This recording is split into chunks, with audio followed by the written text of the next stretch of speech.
What's up, guys? Thank you guys for joining me again. I just want to say I really appreciate the 5 subscribers. I know that's not a lot of people, but, you know, 5 people, bro. I don't look at myself as someone like super special or something. So even 5 people watching or whatever, that's super cool. All right, so today we're just watching the Breaking Point. Iranian foreign minister has a warning for Trump. Let's jump right into it.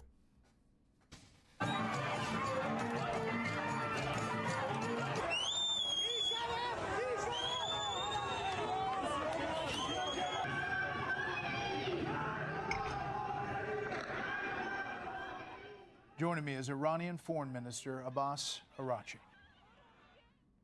Mr. Foreign Minister, thank you for the time. I'd like to start about the situation on the ground. There are reports, sir, that anywhere from 2,500 to more than 12,000 protesters in various cities have been killed by the regime. How many people have been killed? Well, thank you, Brett, for having me. Demonstrations started on 28 December, yes, for the economic shortcomings, and for 10 days it was peaceful, and the government engaged with the protesters and with their leaders and tried to solve their problems. Yes, for 10 days it was peaceful, legal. They're really going at it right now, and bro, I hate to hear that their economy isn't doing the best, because over here in the United States, everything is phenomenal right now. I think right now everyone's doing really well financially. I think prices of groceries are down, gas prices are hitting all-time lows, stock market is hitting all-time highs, precious metal market, the commodity market, all-time highs, and demonstrations and protests for economic shortcomings. But after that 10 days, for 3 days, we had completely different story. A terrorist operation, when terrorist elements led from outside, entered these, protests and started to shoot, police forces, police officers, and security forces. And there were terrorist cells. They came in. They used Daesh-style terrorist, operations. They got police officers, burned them alive. We have to do whatever we can in order to stop the violence, right? We don't want to see protesters getting harmed. We don't even want to see the people in Iran's militant getting harmed. We don't want to see that. They beheaded them, and they started shooting at police officers and all. I've been doing a little bit of a dive in history, and it seems like, the U.S. and Iran, they've been nemesises for a long time. Also to the people. So as a result, for 3 days, we had, in fact, fighting against terrorists and not, with the protesters. It was completely a different story. The reason I have to explain, and this is important, why they started to shoot at people. For one reason, they wanted to increase the number of deaths. Why? Because President Trump has said that if there are killings, he would intervene. Couldn't they just lie about the number of deaths, though, and not actually have to do a human sacrifice? If you're looking for some geopolitical move, I could see, their central intelligence agency or whatever doing something like that. And they wanted to drag him into this conflict, and that was exactly an Israeli plot.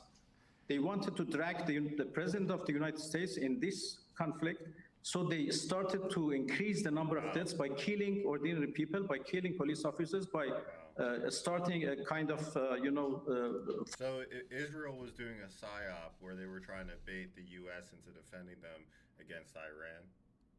Fighting in Iran, they've been seeking to get these nuclear facilities built up so they could build up their nuclear arsenal, and Israel has been against that, for a long period of time. The U.S. might not care so much about Iran having nukes, but Israel does.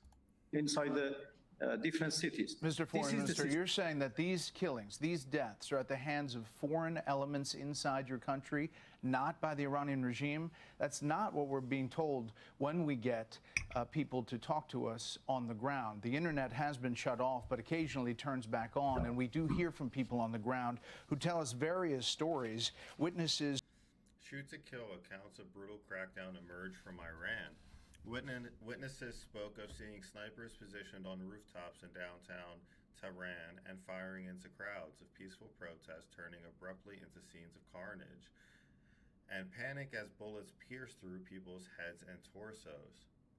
So Fox is trying to tell this guy that he's a liar when he's saying it's an Israel psyop, essentially, and he's trying to push the fact that it's actually the Iranian regime that's shooting the protesters, which spoke of seeing snipers positioned on rooftops in downtown Tehran, firing into crowds of peaceful protests, turning abruptly into scenes of carnage, panic as bullets pierced through people's heads and torsos, sending bodies toppling to the ground, and an emergency room treating 19 gunshot patients in a single hour. The regime is on a killing spree, said one protester, and we've seen the video of body bags stacking up.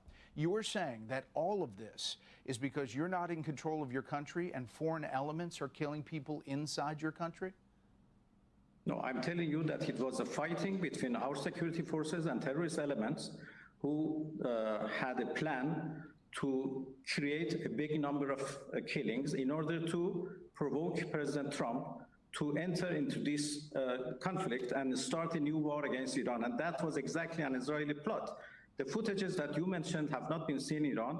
I have to tell you that a misinformation campaign is going.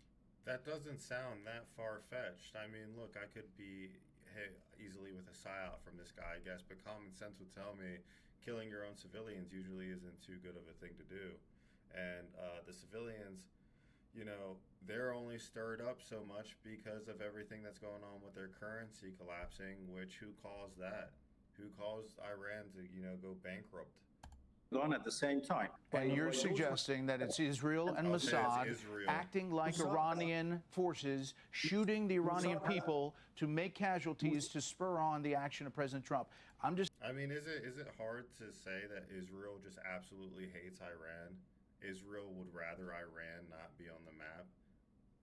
Saying there's a lot of people that don't believe that, Mr. Foreign Minister. No, Mossad has already confessed that. They may be on the ground. I hope that's not the case. I really do. I'm not trying to side with Iran over Israel. Being I'm from the U.S. and the U.S. is allied with Israel, I'm just saying this whole thing kind of sounds kind of fishy about, them basically saying that that Iran is killing its own civilians. Sounds a little fishy. Sir, but as far as them killing...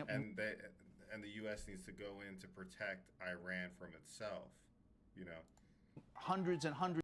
Usually in these war circumstances, I would assume that intelligence agencies are trying to create their own problem so that they can go in and solve it. I think that's probably what's happening right now. I think that Israel's probably going in, creating its own problem so they can go in and solve it. Of people to make it look like you did. It does not appear in the video that we get out that this is a full level of calm. It appears that protests continue in a number of different cities. The exiled Iranian crown prince talking to people on the ground said this. About 12,000 plus. 12,000 plus. That's what we get so far. It might be more, but that's the minimum number that we know so far have been killed by the regime. This is not arrested. This is killed. We are talking. I was thinking we were in like some George Floyd situation, where these people are just protesting over one guy that got shot. Or like, what's that, Renee Green or whatever, she just got shot by ICE or something, and we're seeing protests all around the U.S. break out.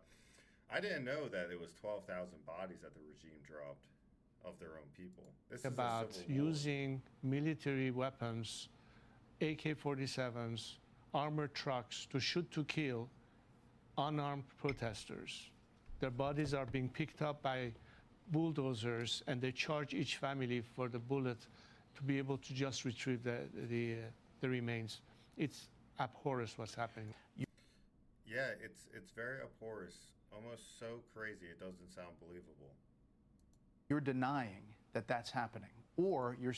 Because all that would do would create more protesters and a greater divide. So you're saying that they're so dumb that they would use a crazy de-escalation tactic, like literally just shooting their own civilians in order to get them to calm down, when that would never work. Saying it's Israel and... Because you shoot someone, and my family my entire family is going to go out and they're going to try to, protest or do whatever that they can to get justice for that family member. So it doesn't make much sense that they would be trying to get the population to stop protesting by just shooting them. Assad? Well, we are on the ground in Iran. Those claims are baseless. There is no proof of that. The number of deaths, although they try. There's been crazier things that have happened in the world, so I'm not going to say that for a fact that its regime is 100% innocent, but I will say it makes me raise an eyebrow, It's hard to increase the number of deaths are only hundreds. The exact figure would be announced very soon, perhaps tonight by our authorities. So you're saying it's less than 1,000 people? No, hundreds of people. I certainly, deny the numbers and figures they have said. It is an exaggeration. It is a misinformation campaign only to find excuses to do another aggression against Iran. And that's exactly what it sounds like. Like, who's really benefiting from this death toll going up? Because it's certainly not Iran. I can tell you that now it is 4 days that everything is calm. There is no demonstration, there is no unrest, nothing in Iran for the past 4 days. Yes, there has been millions of people today for funerals, and 2 days ago, a big rally in support of the government and of the system. So people are on the streets, but in support of the Islamic Republic. If they were really getting bodied up like that, I don't think they'd want to huddle together in close quarters like this, so many bodies, because, one bomb goes off and it's taking out 40, 50 people. It just doesn't sound smart. The system. So people are on the streets, but in support of the Islamic Republic. It seems like they. Wow, so that's not what we hear when we. If you didn't trust your country not to kill you, you probably wouldn't be going out in a protest just waving a flag. It would be time to go grab some guns. Hear people on the ground.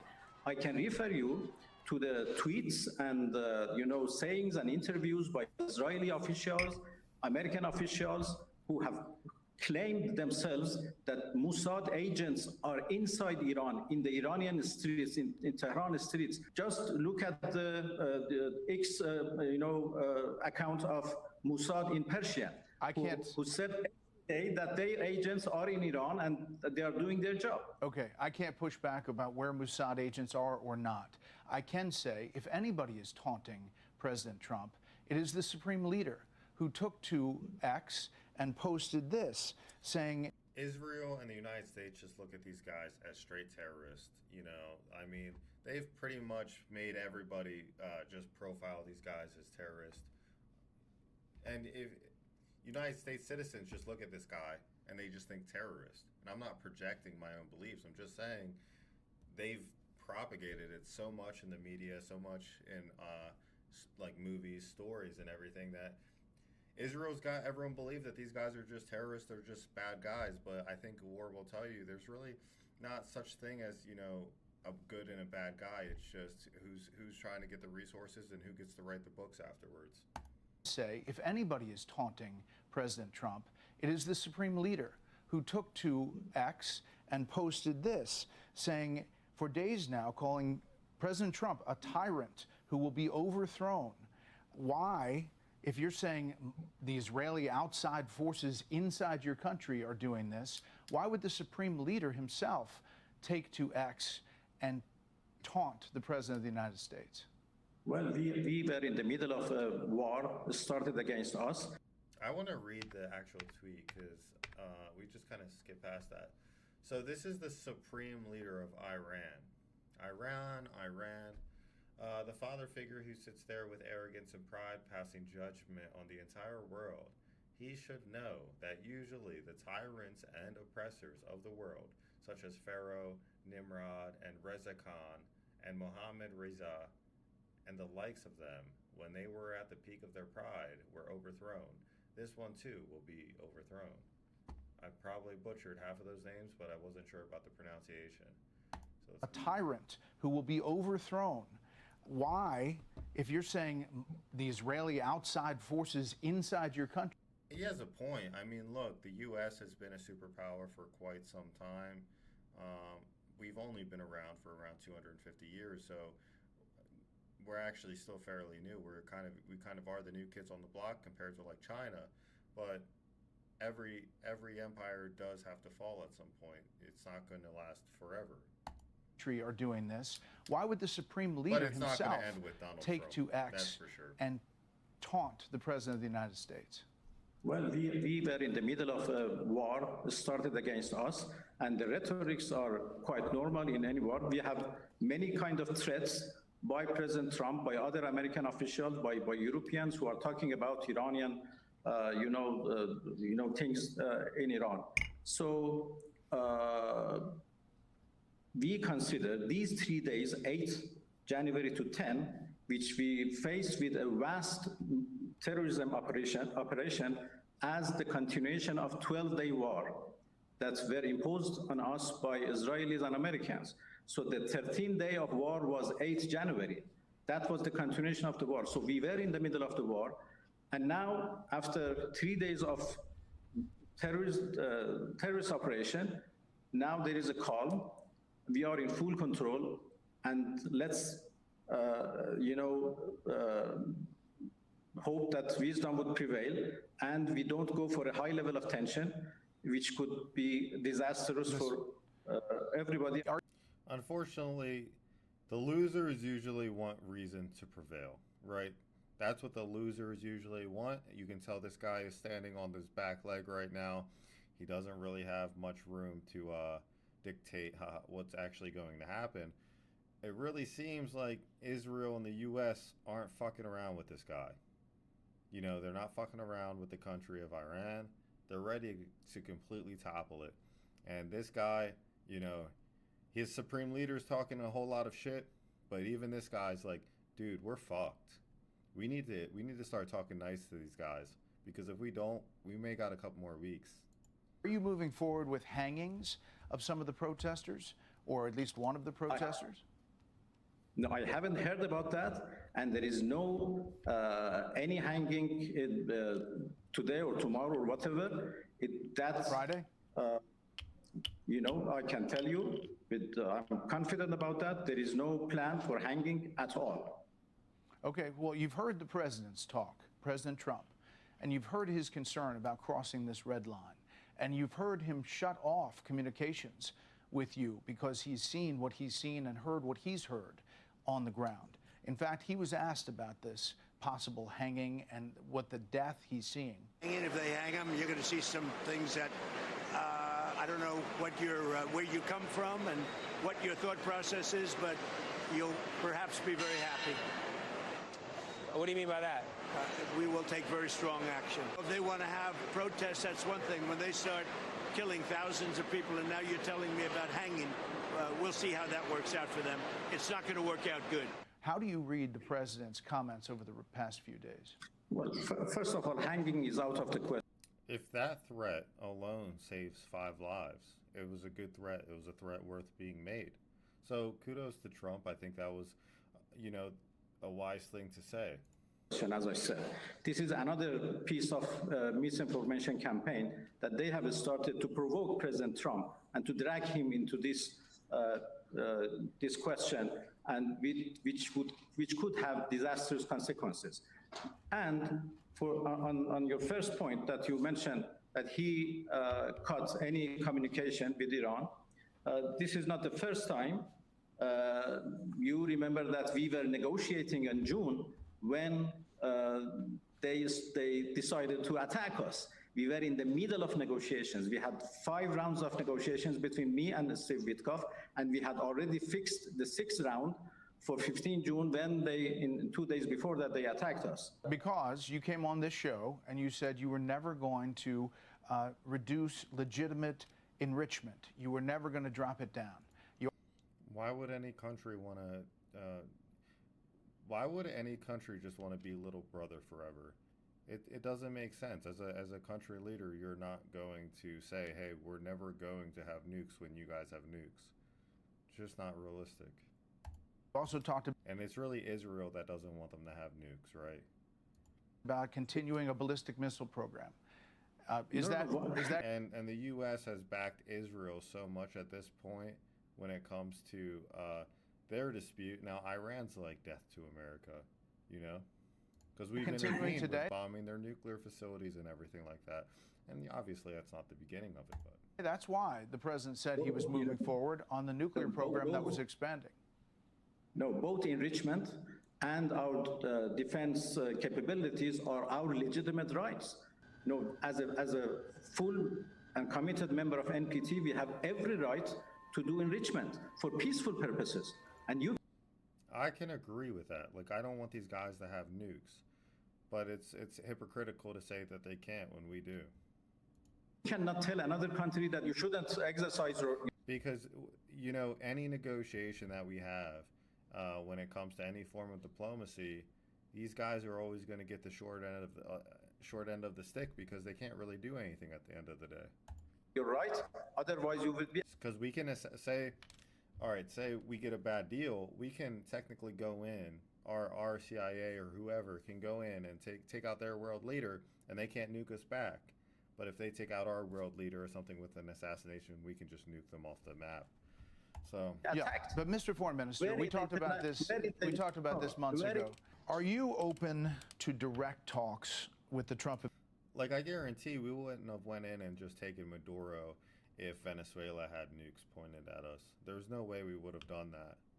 Administration to try to find a solution that could de-escalate heightened regional tension after all that's happened. Iran is still insisting on its peaceful nuclear program, including enrichment, but our position has not changed. We are still change the word peaceful to responsible. Committed not to go for nuclear weapons, but we are not ready to give up our legitimate right for peaceful use of nuclear technology, including enrichment. Legitimate peaceful purposes. Legitimate peaceful purposes for a nuclear program usually are not buried a mile down deep. And that is where the concern was. President Trump proved to be against diplomacy when he attacked us in... You saw what happened when they were buried a mile deep underground. We still got them. We still bombed them. We still found out about them. We're not letting these guys have nukes. If they put it above ground, we would have just taken it out sooner. June, and when now he decided to cut any communication. So if there is any real interest to engage into, to promote understanding and to understand what's going on really on the ground, he has to pay attention to the realities and not to the misinformation provided to him by those who want to drag him into another war. Again, I go back to the Supreme Leader, who does not sound like he's anxious to sit down in talks with President Trump as a country, as he's taunting him. Yeah, I mean, at this point, there's so much bad blood between the U.S. and between Israel and Iran. We're not going to let Iran ever have nukes. We're just not going to allow the possibility that our little brother that we can just whoop ass, we can just take our fist and pummel him, gets a shot of steroids, and now he's triple our size, and it's like fucking Stewie and Family Guy, and he's just going and whooping the whole family's ass. We're not dealing with that. Iran's not getting the steroids. We're just going to keep them little broed forever, I think. So, calling him a tyrant who will be overthrown. How do you do that and think that President Trump is going to take that as, oh yes, I should get to the table? No, come on. We have engaged into negotiation with the U.S. several times with the permission of the Supreme Leader. Why you say that? Well, just negotiated. Let me tell you. Unless you're telling me that the Ayatollah is not posting this. Tell me, please wait. You know, we negotiated with the United States several times, and all of them turned into a very negative experience. In 2015, we negotiated for 2.5 years. We concluded a deal, and the United States decided to withdraw with no reason and with no justification. So why we should engage into negotiation with the United States, which means, in fact, you know, when United States talk about negotiation, it means they want dictation and not negotiation. So we have no good experience. This is a fact. Yeah, I mean, look, the U.S. already has its mind decided, and Israel does as well. There's really not a negotiation to be made here. They're not allowing you to have nukes. If you go to build a facility, they'll do whatever it takes to absolutely obliterate the facility. And then if you continue trying to build it, they're just going to take your world leaders off of the map. And so they put their own shadow government in place, and they have full control over the regime. Please understand. Mr. Foreign Minister, on all of those points, the U.S. would say they came away from those talks saying that you were not pledging to do what you said you would do, and that every time they walked away from the table, they believed you were throwing it out the window as far as enrichment and solutions for that, as far as ballistic missiles, solutions for that, and as far as your role in funding terrorists around the region. Now, I don't want to belabor this point, but the Supreme Leader posted, Mr. Foreign Minister, on X numerous. This is the Supreme Leader, and he's saying that that ranting American sits there talking about the Iranian nation spewing a combination of slander and promises, false promises and deception. All right, I mean, yeah, it's probably true. Last night in Tehran and some other cities, a bunch of people bent on destruction came and destroyed buildings that belonged to their own country in order to please the President of the United States and make him happy. Huh.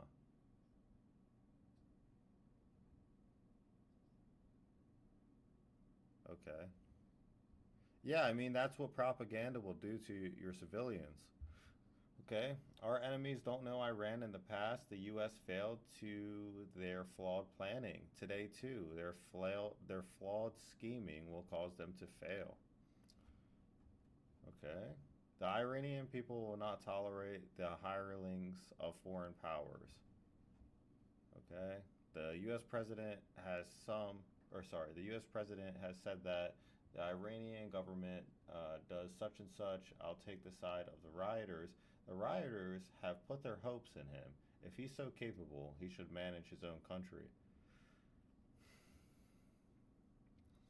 Yeah, I mean, look, the propaganda is a form of war, and the fact that Trump is pushing all of this propaganda into liberating the country, and all the country has to do is have a civil war and completely oppose their own country. It's really dividing everyone up over there. So, of course, we're pretty much at war with Iran in that regard. Times about a taunting for President Trump. He's 86 years old. We have not heard from him. Is this Trump? No, Trump's not 86, right? I think Trump's 78. I guess the Supreme Leader is 86. the Supreme Leader doing well in Iran? Will we hear from the Supreme Leader in this case? No, he is doing well, and he is, in full control of the country. And people are supporting him, as everybody saw today in the funeral of those who were killed by terrorists, and 2 days ago in rally of Tehran and other cities. Mr. Foreign Minister, by all accounts, on the outside and on the inside, when we can get it, the Iranian economy is in a free fall. That is what started a lot of these protests, despite you saying that this was started from the outside and from Israel and Mossad. No, I think this guy's probably right when he says Israel and Mossad caused this. Our reporting is that it was started by frustrated people with the economic situation and frustrated for years of oppression from the regime. For 10 days it was peaceful and it was tolerated by the government, but after that we had 3 days of terrorism operation. You said that, but now you're saying it's entirely peaceful. Now, no, it is calm. There is no demonstration. There is no protest. It is for 4 days that everything is, Hopefully it stays calm. Okay, so what do you tell, if you have a message for President Trump, who obviously is and has talked about and is considering some kind of action to help the protesters on the ground. If you have a message for him, what is the message? My message is do not repeat the same mistake that you did in June. If you try a failed experience, you will get the same result. In June, you destroyed the facilities, the machines, but the technology cannot be bombed, and the determination also cannot be bombed. Now, that's what you really have to worry about. This guy has a very solid point.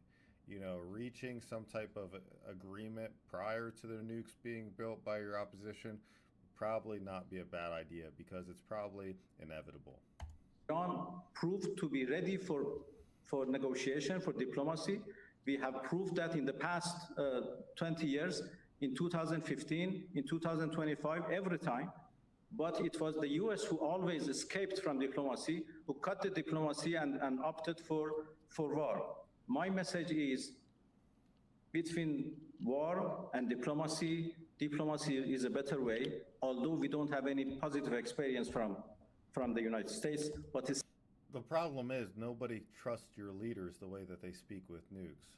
So if you keep going for this diplomacy route, other world leaders are just going to take your whole entire country off the map. Still, diplomacy. So you're just going to have to be okay with being a little bro here.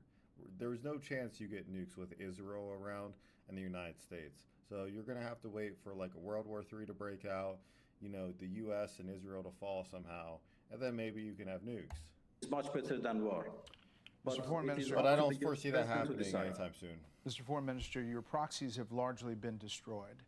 Your nuclear program, it's called by the president, obliterated. You say the technology is still there. Your ballistic missile program is arguably on its way back, and it's being threatened to be attacked again by both Israel and the U.S. If you were to offer concessions to get back to the table, to talk, what would those concessions look like today? The concessions is exactly as we did in 2015 in the JCPOA.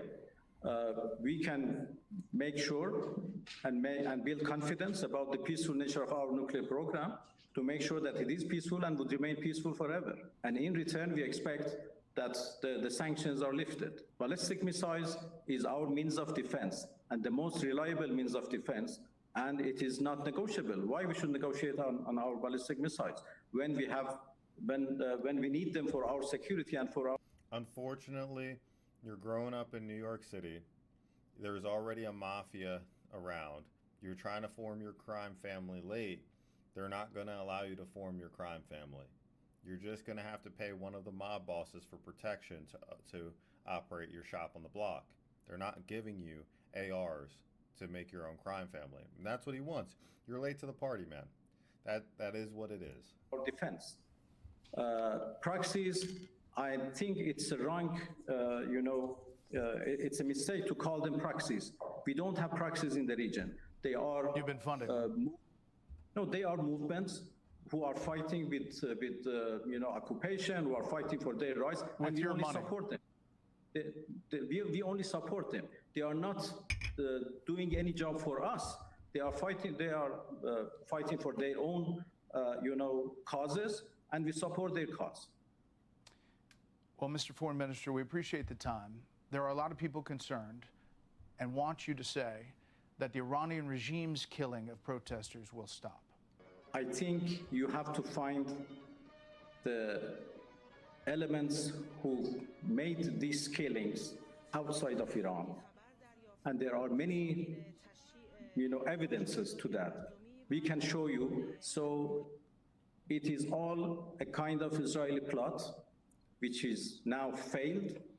And I hope that President Trump would not build on that failed attempt by Israelis. And will the Ayatollah, will we hear from him?